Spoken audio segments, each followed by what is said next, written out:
Kansas absolutely rolls Baylor. What a game for Flory Bidunga and Darryn Peterson. We're going to break it all down on this recap episode of Locked On Jayhawks.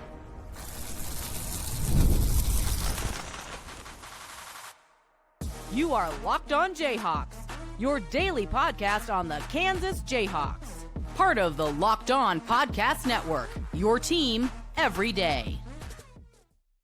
What's going on? Derek Johnson here with another episode of Locked On Jayhawks, and thank you for making Locked On the #1 sports podcast network. On today's episode of the show, we are recapping KU's dominant outing over the Baylor Bears. We're going to break down what went down in the game, how KU came away with a blowout victory, and just continuing to roll now after this 80-62 final score against Baylor. We'll get to game awards, what's next for KU, all that and more. Today's episode of the show is brought to you by FanDuel.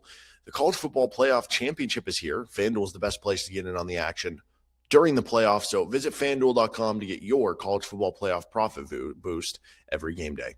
Okay, so Kansas 80, Baylor 62, and honestly, it could have been even worse than that when the I guess backups and walk-ons come into the game at the end, but this was just a dominant outing for Kansas. It was a dominant outing for the first, 12 minutes of the game. Baylor goes on their run, starts hitting some tough shots. They take a lead, and then Kansas finishes the first half well, starts the second half even better, and coasts to the finish line. This was a really impressive outing overall for KU, especially on the outskirt of what they just did to Iowa State, where it would have been really easy to have kind of a letdown performance here and not really been all the way there. And it felt like we got the full Darryn Peterson bag in this one. I know it was a limited amount of minutes in the end for Darryn Peterson in terms of just like, okay, once you got up so much, like KU threw him in for like 2 minutes at around the under 10 for a couple minutes there. But then it was like, what are we doing? We don't need to keep playing him here.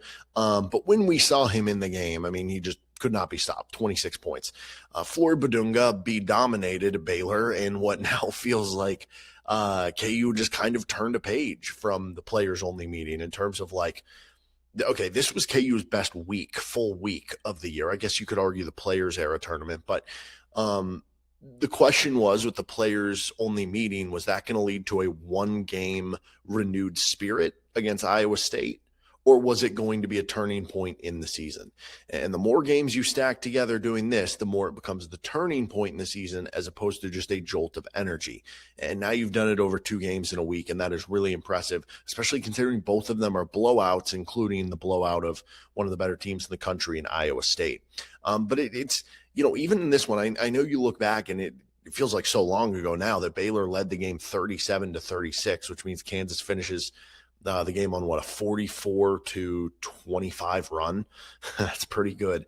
And even when Baylor did take the lead, like I just remember sitting there just being like, Kansas kind of gone cold and Baylor's hitting tough shots. Like sometimes that's going to happen in a game. Like this wasn't the case of when Baylor got up to 37 points and led 37-36. It wasn't like the UCF game. It wasn't like the TCU game where you were just leaving guys open and they were making open shots. Like there's like Cameron Carr's hitting like a contested 3, or Tunde Yesufu, who is a really good player, but isn't necessarily known for his 3-point shooting, came in just below 30%, is hitting a contested 3. And it's like, those aren't going to continue to fall over and over again. And if they are, then you just kind of tip your cap, right?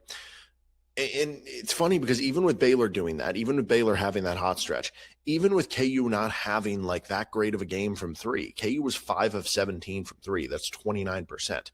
So Baylor had a hot stretch. Baylor's 2 best players came to play in this one, right? Like Tunde Yesufu had 20 points. Cameron Carr had 24 points on 5 of 8 from 3. They got 8 of 16 from 3 combined from their 2 best players. Baylor overall made 11 threes on 38%. They hit 6 more threes than you on a more efficient clip. So between all of that, between Trey White having one of his worst offensive games of the season, probably the worst offensive game of the season for him, which I'm not worried about at all. He's been so good and so consistent all season long that I think this is just going to be the bad game that's kind of in there, which I will say to Trey White's credit, still found a way to, found other ways to impact the game. He had 6 rebounds and 3 assists, but he goes 1 of 8. Baylor's 2 star players go off. The 3-point differential is in favor of Baylor. And you would think all of those things would be reasons why Baylor would at least be in the game to the very end, if not, have an opportunity to kind of win late. And Kansas still rolled Scott Drew's squad. That is really, really impressive. And the reason why, you might be wondering, okay, what is the reason why? Well, Kansas in general, held Baylor to really, really bad numbers from 2-point range. I mean, Baylor's making 11 of 32 shots from 2. They made 11 of 29 shots from 3. They shot better from 3 than they did from 2. Kansas only had 4 turnovers. This was a really efficient offensive game for KU, 51% from the floor. The 3-point domination was in favor of Baylor. The 2-point domination was heavily in favor of Kansas. Plus, you're not turning the ball over. Plus, you're winning points off turnovers. Plus, you're doing a good job against a Baylor team that, Baylor still had more offensive rebounds in this game, but that's usually a huge strength for Baylor. They came in 99th percentile on offensive rebound rate, and it didn't become a huge strength in this game. And how about this one? Kansas usually getting outscored with their bench points. They outscored Baylor 13-0 in their bench points. I mean, it was just a dominant, efficient outing for KU. And I think this was Flory Bidunga's best game of the season so far. He's had some other games with really good stat lines, but some of them have been against not as good opponents. Now, in the Players era, first 2 games, he put up some really good stat lines. I think you could probably argue the Notre Dame game. Maybe you could argue the Duke game, given the magnitude without Peterson and given who you're kind of facing there. But Bidunga in this one, 23 points, 11 rebounds, a handful of blocks on 11 of 14 shooting. He was phenomenal for Kansas. And I get it. Baylor is not the team who has the best center situation in the Big 12. It's one of the worst center situations in the Big 12. But we haven't seen Flory consistently do that against power opponents. And so it was really nice to see. And that's why I can't ever quit Flory, because you see the highlight moments and you're like, if you can just do that every single game, you're going to be an All-American. But yeah, so you see that level of Flory. You see that level of Darryn Peterson. I mean, combined, this is what's crazy too. Kansas had a super efficient offensive game. They put up 80 points. Nobody had more than 7 points beyond Peterson and Bidunga. You got 6 each from White, Council, and Tiller. You got 7 from Elmarco off the bench. You got a 3 each from a couple different guys. You got 49 of your points from 2 players, Peterson and Bidunga, and they were a combined 24 of 27. That doesn't even make sense. 24 of 27. It's not like it's all dunks. For Flory, most of them are, but for Darryn Peterson, there's a lot of jump shots in there, And we did see a Darryn Peterson who was really good at driving in this game too. So that was just an unbelievable performance from those 2 guys in KU overall. And so, getting a blowout is a huge positive here, keeping the momentum going, the confidence in what this team could potentially be. If we are going to poke at any potential negatives here, I mean, I guess you could say they didn't do super well against the 1-3-1 zone when Baylor kind of went to that. Is that something that a future coach is going to try to exploit? I guess. I will say, though, some of it was just missed shots. KU was getting a couple open shots and they just missed them. So, and that was when the game was kind of put away. So I wouldn't put too much stock into it, but maybe something to keep note of if it comes up later. And then do we read more into the lack of playing time for Darryn Peterson over the last, 12, 15 minutes of the game, or just given the score, the time, the potential risk, is it just something that makes sense, right? Those would be things you're just kind of looking to. But bottom line here, this is exactly what the doc ordered. I guess this is exactly what the Doc Sadler ordered. You were sitting at 1-2 in Big 12 play. Things felt very panicky. And you have the players meeting. You blow out a awesome Iowa State team. You blow out a decent Baylor team. And now you get to above 500 in conference play. Now you feel like you have some momentum rolling. Now you're going on the road for 2 straight next week, but you feel like you have a little bit of hope. You have a little bit of positivity going into that week. So fun game from KU, fun team, and another blowout win for the Jayhawks. All right, let's get on to our moments and plays of the game, stat of the game, awards. We'll give out game balls, what's next for KU, all that and more. This is Locked on Jayhawks. This episode of the show is brought to you by FanDuel Sportsbook. The College Football Playoff Championship game is here, and FanDuel is giving all customers even more ways to get in on the action every single game day during the playoffs. Because right now, every college football playoff game day, FanDuel users get a profit boost waiting for them in the app. You can ride with the favorite if you think that Indiana is going to just continue on this unbelievable ride that they've kind of been on.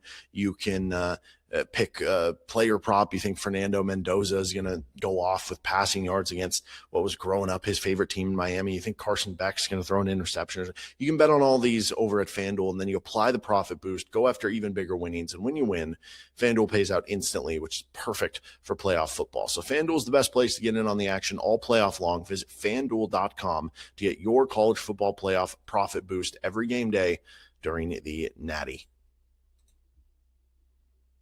Thanks again for joining us here on Locked On Jayhawks. Don't forget to check out the Everydayer Club. Do you like Locked On Jayhawks, but would you like it ad-free? Well, you get that by joining the Everydayer Club, compatible with all your major podcast apps. Plus, you get an invite to the members-only Locked On Everydayer Club Discord server, where if you want to ask me questions for the show, if you want to talk about a segment we could do, mailbag stuff, plus you get to join all of the Discord servers with the Locked On Podcast Network. You can find the link for that, lockedonpodcast.com/everydayer, or in the show notes. Kansas wins 80-62 over the Baylor Bears, a back-to-back win for KU by 18 or more points here. And I guess really if we looked at the last, 3 home games for KU, I would love to know what they have outscored over the last, because obviously, so Kansas outscored TCU in the final 10 minutes, 31-18, and then in overtime, 17-13. So over the last 15 minutes of the TCU game, they outscored them 48-31. So that's plus 17. You're plus 21 in the Iowa State game. So now you're plus 38 there, and then you're plus 18 here. So Kansas is plus 56 in their last 95 minutes of play in Allen Fieldhouse. That is pretty dang good against some good opponents. Other moments and plays of the game. I think Darryn Peterson's start to the game spoke volumes. He just came out aggressive. He was driving. He was making shots.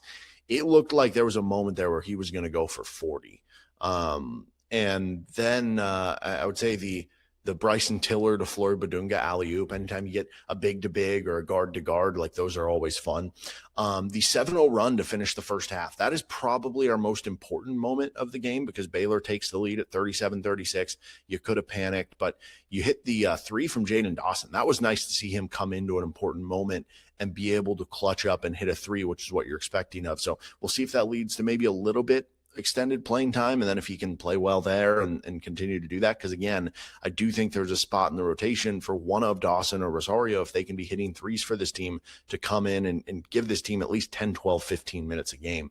Then you get Tiller going to the free throw line, making the 2 free throws, which was important after nearly having the end one. And then you have the Darryn Peterson play at the end of the half, which just filthy NBA move to get him to 20 points in the first half. That was the biggest run or moment of the game, I think, for KU. And then you go into the locker room with all that momentum, you carry it over into the second half. If we're just talking a specific play, though, my favorite play of the game was in the second half when you get the transition play. I think it was Flory who stole the ball, and then Melvin Council ends up with it and throws the alley-oop behind his head, over his head, and Flory throws it down for a dunk. And I think he got fouled on it too. So that was the play of the game. The moment of the game was the 7-0 run. You could pick a litany of Flory dunks in the second half for your favorite play of the game as well. Or you could pick, one of the Darryn Peterson in his bag moments specifically, but those would be the ones that I think, point to the most. All right, stat of the game for KU. So we can point to the fact that, Kansas goes 27 of 46 on 2-point shots compared to Baylor only going 11 of 32. That is a gigantic difference in the 2-point shooting between the two teams. Kansas being +7 in the turnover category and being up 13-7 in points off turnovers. That's a swing there as well. Kansas being up 13-0 in bench points. That's a difference there too. Fast break points was 8-4 in favor of Kansas. Blocks was 8-4. Steals was 8-2. Assists was 15-9. I mean, there's a lot of stats we could go with, but this is the one that I think is encompassing of some of the 2-point shooting, of the ball movement, of the ease of shots that Kansas was able to get, of Flory's domination, of Baylor's lack of center play at times. Kansas led 42-18 in points in the paint. You're plus 24 in points in the paint. You are very rarely, the only way you're going to lose that game is if the other team makes 15 threes and you make 3. Seriously, 42-18 in points in the paint. That is absolute domination for KU on the interior against the Baylor Bears. So that's our stat of the game. Awards of the game. We're going to give a bad beat award in the pregame. The preview show for the KU Baylor game, I said that in my Hawk to Soar is Darryn Peterson, and I said he's going to go for 30 in this game. And I feel ripped off because Darryn Peterson was going to get 30 points in this game. You know it. I know it. He knows it. But, Kansas just won by some. I mean, obviously, this is a better situation for KU. You'd rather only have to play him 23 minutes because Kansas is winning by so much. That is a good outcome for Kansas. But if you would have had to play 30 minutes in this game, I mean, if he would have had to play 25 minutes in this game, he might have scored 30 points. But he scores 26 and 23 minutes. So bad beat on my part on that one there. But, still a really impressive game for Darryn Peterson. And then Vindication Award. I tried to make this Bidunga dunk. It didn't work as well once we found out it was Bidunga, not Bidunga. The Bidunga dunk train passed, unfortunately, but still Bidunga dunk still sort of worked. I tried to make it work. It maybe caught on very, very small amount, not enough to make it a thing. Gus Johnson might have brought it back. I feel vindicated. Thank you to Gus. I love listening to Gus Johnson, Kevin Harlan. I mean, I don't know. We could go on a list of guys that we love having. But anyway, love that Gus Johnson got into the Bidunga dunks here. Now we just need it on a T-shirt. Give me a T-shirt of Flory Bidunga throwing down a dunk that says Bidunga dunks, and I will buy it. And many people will buy it. See, this is something that I continue to be annoyed with. And annoyed is too strong of a word. I feel like there's so many opportunities for silly, stupid, punny T-shirts that you can make with NIL that, you can sell with these individual players that could maybe make some, I don't know, just we need dog food stuff with Melvin Council. We need Bidunga dunk stuff with Flory. Come on, let's get the NIL going for these kids, right?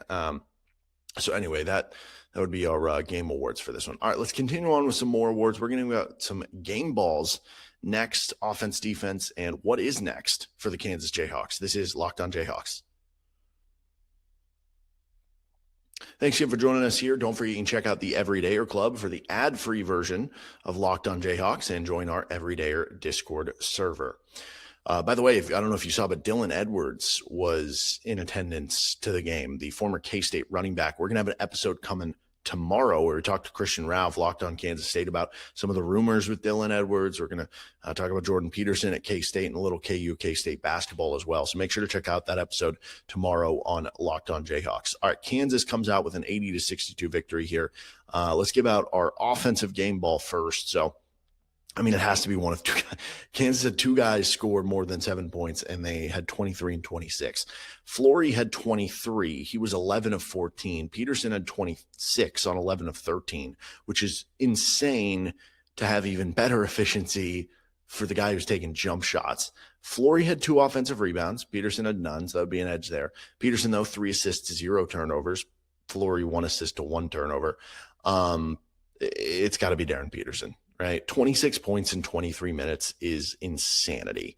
And he was just in his bag. He was driving it. He was hitting mid-range jumpers. You think of the baseline mid-range jumpers that he liked to hit, or kind of a step back at the top, hitting 3-point shots. He was 2 of 4 from 3-point range.